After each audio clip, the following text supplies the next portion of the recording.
생명 말씀 본문은 사무엘상 6장 1절에서 12절입니다. 본문 말씀은 사무엘상 6장 1절에서 12절 말씀을 읽어보겠습니다. 여호와의 궤가 블레셋 사람들의 지방에 있은지 7달이라. 블레셋 사람들이 제사장들과 복술자들을 불러서 이르되 우리가 여호와의 궤를 어떻게 할까? 그것을 어떻게 그 있던 곳으로 보낼 것인지 우리에게 가르치라. 그들이 이르되 이스라엘의 신의 궤를 보내려거든 거저 보내지 말고 그에게 속건제를 드려야 할지니라. 그리하면 병도 낫고 그의 손을 너희에게서 옮기지 아니하는 이유도 알리라 하니, 그들이 이르되 무엇으로 그에게 드릴 속죄제를 삼을까 하니 이르되 블레셋 사람의 방백의 수요대로 금독종 5과 금쥐 5마리라야 하리니 너희와 너희 통치자에게 내린 재앙이 같음이니라. 그러므로 너희는 너희의 독한 종기의 형상과 땅을 해롭게 하는 주의 형상을 만들어 이스라엘 신께 영광을 돌리라. 그가 혹 그의 손을 너희와 너희의 신들과 너희 땅에서 가볍게 하실까 하노라. 애굽 땅과 바로가 그들의 마음을 완악하게 한 것 같이 어찌하여 너희가 너희의 마음을 완악하게 하겠느냐. 그가 그들 중에서 재앙을 내린 후에 그들이 백성을 가게 함으로 백성이 떠나지 아니하였느냐. 그러므로 새 수레를 하나 만들고 멍에를 메어보지 아니한 젖나는 소 2마리를 끌어다가 소의 수레를 메우고 그 송아지들은 떼어 집으로 돌려보내고 여호와의 궤를 가져다가 수레에 싣고 속건제로 드릴 금으로 만든 물건들은 상자에 담아 궤 곁에 두고 그것을 보내어 가게 하고, 보고 있다가 만일 궤가 그 본 지역 길로 올라가서 벳세메스로 가면 이 큰 재앙은 그가 우리에게 내린 것이요 그렇지 아니하면 우리를 친 것이 그의 손이 아니요 우연히 당한 것인 줄 알리라 하니라.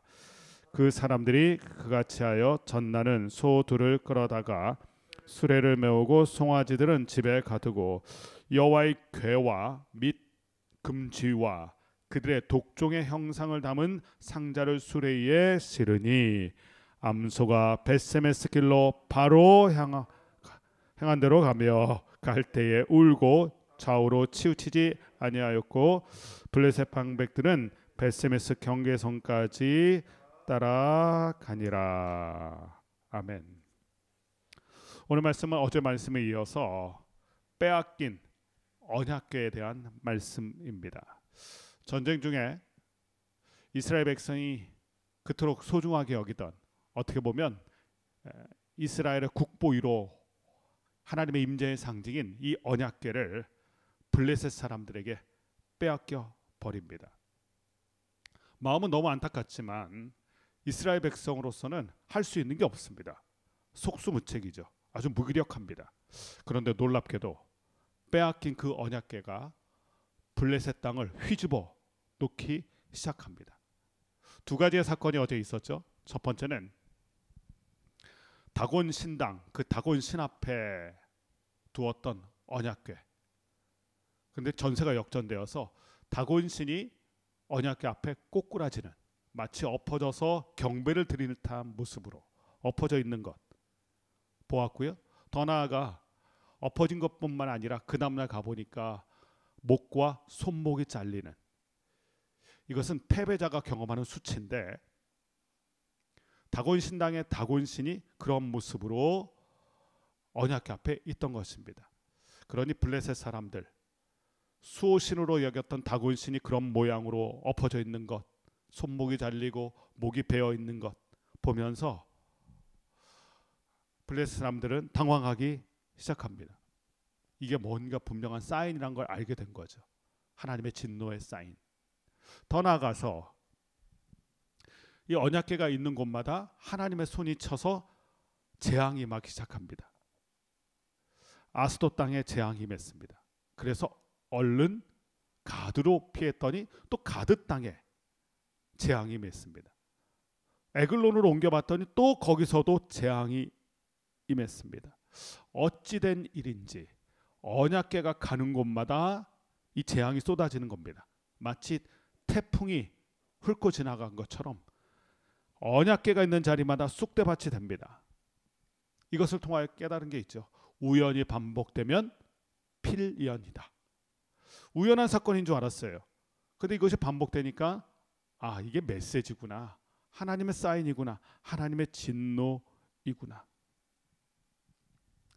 이쯤 되니까 블레셋 사람들이 달리 생각하기 시작합니다. 최고의 전리품인 줄 알았던 언약궤, 그것이 뜨거운 감자가 되었고 그것 때문에 그들이 재앙을 당한다는 것을 깨닫게 된 것입니다. 그러니 오늘 말씀 보니까 다급해지기 시작한 것입니다. 이 언약궤를, 이 처치 곤란한 언약궤를 어떻게 할까 논의하기 시작하는데 1절 말씀 보면 7달이라, 무려 7달 동안, 꽤나 긴 시간이죠. 그 시간 동안 언약궤 때문에 당한 일들이 많아요. 나라 전체가 흉흉했을 것입니다.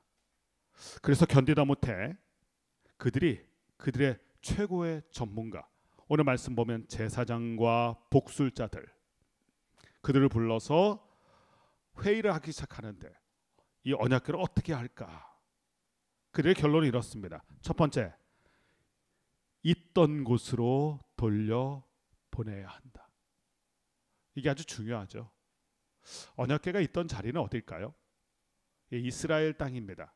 그곳에서도 특별히 성막 중에 가장 거룩한 자리, 지성소. 사실 언약궤는 그 지성소를 떠났다는 것부터 문제입니다. 그 있던 자리로 돌려보내야 한다. 언약궤가 있어야 되는 자리, 가장 거룩한 하나님의 자리, 지성소. 이것을 통하여 우리가 우리 자신을 돌아봅니다. 우리의 삶에 하나님의 자리가 있습니다. 특별히 우리가 성전된 것이라고 사도 바울은 얘기하죠. 성전이다 우리가. 우리가 성전인데 그 성전에서 가장 거룩한 자리, 우리 마음의 중심에 그 하나님의 자리에 하나님이 계신지. 언약궤는 그 지성소로 돌아가야 됩니다. 마찬가지입니다. 우리에게도 하나님의 자리가 있고 하나님은, 왕 되신 하나님은 우리의 삶의 왕으로서 좌정하셔야 됩니다. 그것을 우리가 이 본문에서 깨닫게 되죠. 두 번째 깨달음이 있는데, 돌려보내기 위해서는 그저 보내서는 안 된다. 그래서 그들이 무슨 제안을 하냐면 속건제.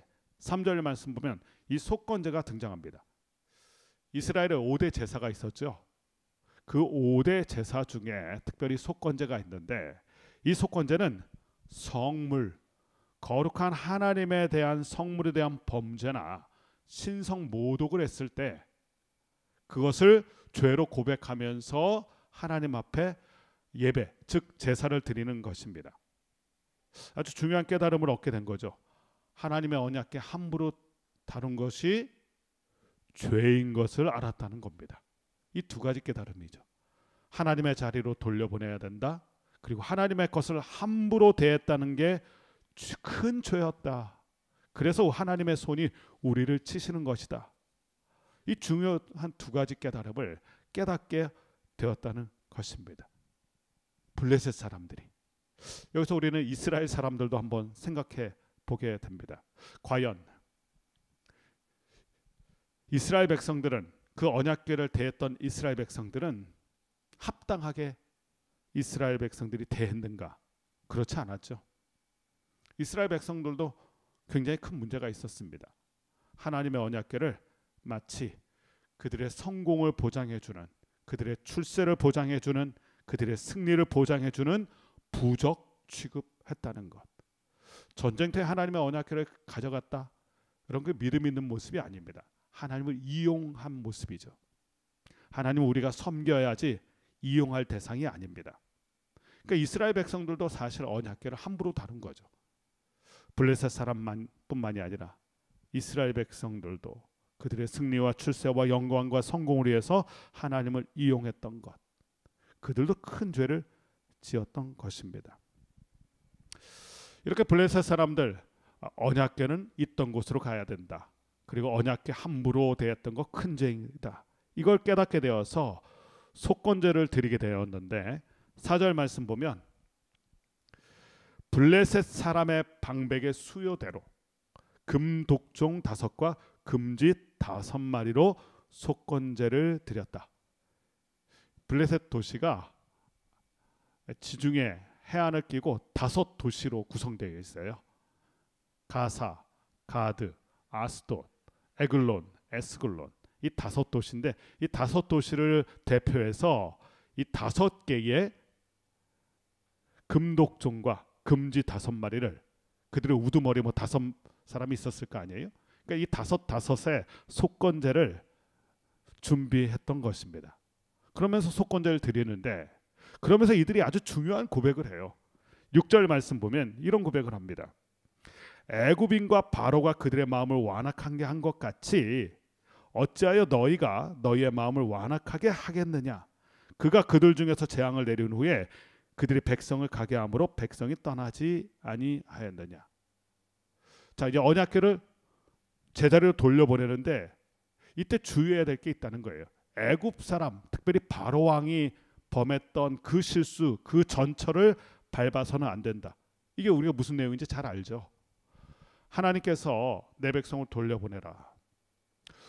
바로 왕이 돌려보낼 생각을 하다가도 다시 마음이 완고해져서 돌려보내지 않습니다. 그랬더니 어떻게 됩니까? 재앙이 계속해서 10가지 재앙이 내릴 정도로. 빨리 마음을 돌이켰으면, 돌려보냈으면 재앙은 거기서 그쳤을 것입니다.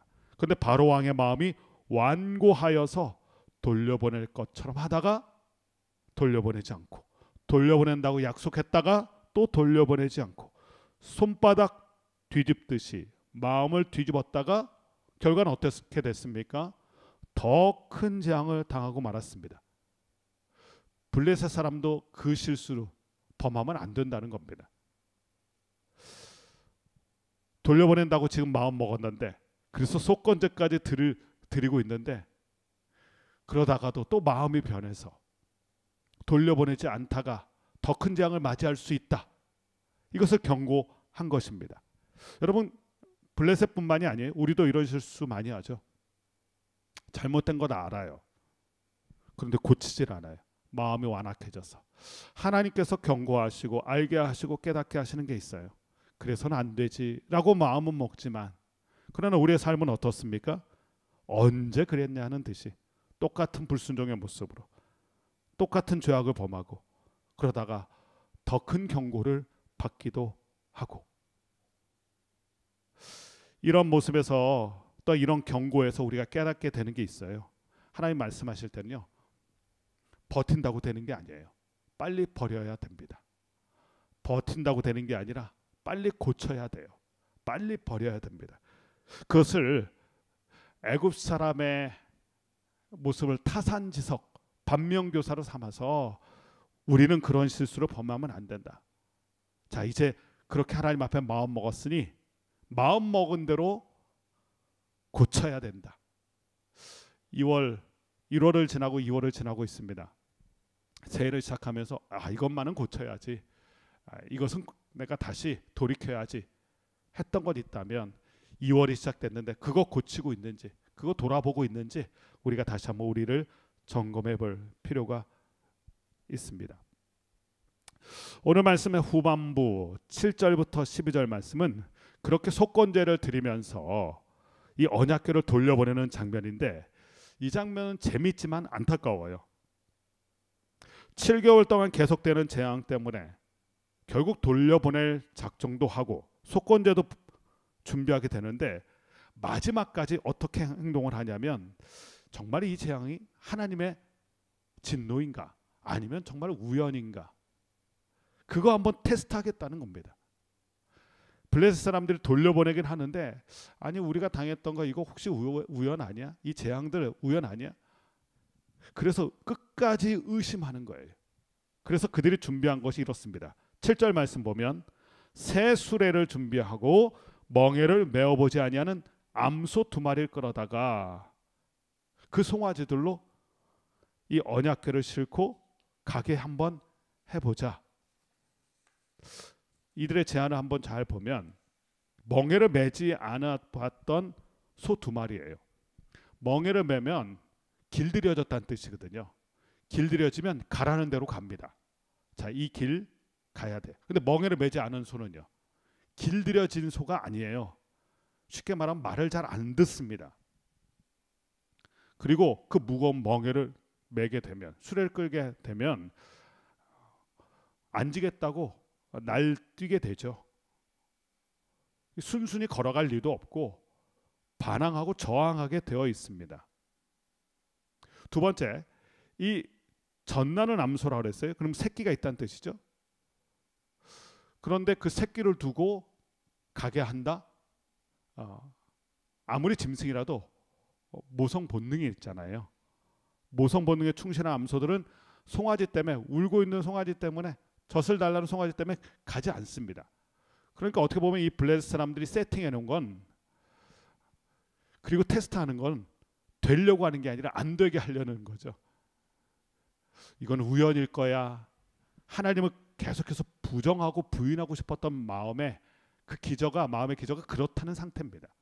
그래서 이런 테스트를 하는 거예요.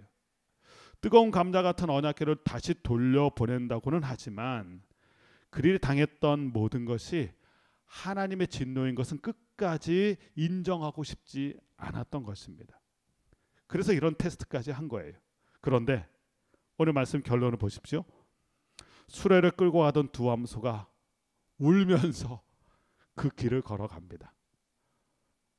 새끼에게 돌아가거나 좌우로 치우치지 않고, 오늘 말씀 보면 12절에 보면 울기는 했지만 좌우로 치우치지 않고 그 벳세메스, 유대 땅으로, 유다의 땅 경계로 곧장 걸어갔다.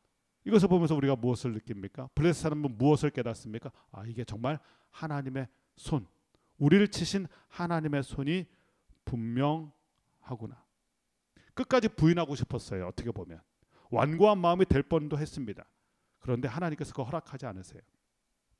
그러면서 하나님께서 그들을 치셨다는 확실한 사인을 보여주시게 된 것입니다. 오늘 이 본문 말씀을, 이 언약궤를 보면서, 언약궤를 통한 하나님의 뜻과 하나님의 사인을 보면서 우리가 깨닫게 된 몇 가지가 있었죠.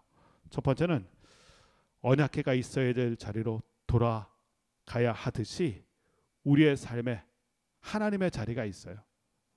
그 자리에 하나님이 계신지, 오늘 왕 되신 주님이 나에게 왕의 자리로 계신지 우리 자신을 돌아보아야 합니다. 하나님의 자리가 있어요, 인생에. 그것 꼭 기억해야 합니다. 그리고 하나님 함부로 대하는 것, 그것도 큰 죄죠. 이스라엘 백성도 그렇고 블레셋 사람도 마찬가지입니다. 또한 하나님이 경고하시는 게 있어요. 그때는 버티는 게 아니라 버려야 됩니다. 빨리 버려야 됩니다. 바로 왕처럼 버텼다가는 더 큰 재앙을 맞이하게 되는 것입니다. 오늘 주신 말씀 기억하면서 오늘도 우리의 삶에서 하나님의 자리를 내어드리고, 우리가 왕이 아니라 하나님이 왕이신 것 기억하고 그 하나님의 자리를 붙들고 또 하나님을 인정하며 하나님께 순종하게 되는 저와 여러분이 되시길 주님의 이름으로 간절히 축원합니다. 기도하겠습니다.